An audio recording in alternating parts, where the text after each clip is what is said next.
ভাৰতৰ স্বাধীনতা সংগ্ৰামী আৰু আজাদ হিন্দ ফৌজৰ নেতা নেতাজী সুভাষ চন্দ্ৰ বসুৰ আজি 118 সংখ্যক জন্ম জয়ন্তী দিৱস।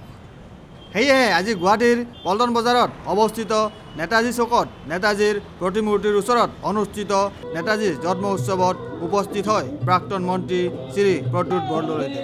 তেওঁ আজি এই নেতাজীৰ জন্ম দিৱসত আয়োজিত কাৰ্যসূচীত পতাকা উত্তোলন কৰে আৰু নেতাজীক ফুলৰ মাল্যৰ্পণ কৰে।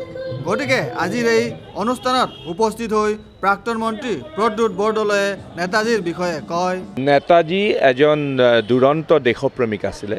গতিকে তেওঁ আমাক সকলোকে যুগে যুগে উদ্বুদ্ধ কৰি আহিছে। এইটো মোৰ সৌভাগ্য যে আজি নেতাজীৰ 118 বছৰীয়া বাৰ্ষিকীক জন্মবাৰ্ষিকীত মই গুৱাহাটীৰ পল্টন বজাৰত তেওঁৰ প্ৰতি শ্ৰদ্ধাঞ্জলি জনাই এই অনুষ্ঠানত উপস্থিত হৈছিল। আনফালে আজি গুৱাহাটী প্ৰেছ ক্লাবত নাগৰিক সুৰক্ষা সমিতিয়ে আয়োজন কৰে নেতাজী সুভাষ জন্ম দিৱস উপলক্ষে আয়োজন কৰে এক নেতাজী জীৱনমুখী আলোচনা চক্ৰ। আজি এই অনুষ্ঠানত উপস্থিত হয় GMDAৰ চেয়াৰমেন শ্ৰী ধীৰেন বৰুৱা, কৈলাশ শৰ্মা আৰু শ্ৰী ফণীন্দ্ৰ চন্দ্ৰ দাসৰ সৈতে বহুতো গণ্যমান্য ব্যক্তিয়ে।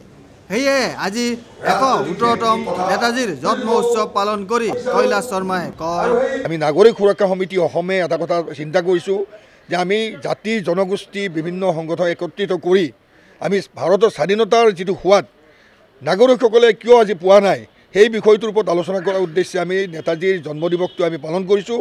আৰু আমি এটা কথাই বিচাৰিছোঁ যে নেতাজী সুভাষ চন্দ্ৰ বসুৱে হওক, গান্ধীজীৰ নেতৃত্বতে হওক, আমি যদি তেখেতৰ জন্মদিন পালন কৰিব পাৰোঁ তেতিয়াহ'লে এইটো এটা চিম্বলিক ঘটনা হ'ব।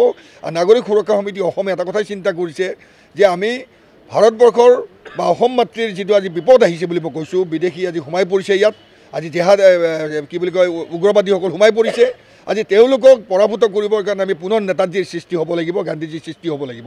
সেই আদৰ্শলৈ আমি নাগৰিকসকলক আজি সজাগ কৰাৰ বাবেই আমি নেতাজীৰ এই দিৱসটো আমি এটা তাৎপৰ্যপূৰ্ণ দিৱস হিচাপে পালন কৰিছোঁ। আজি video' journalist Sushanta Das, Sentinel News, Guwahati.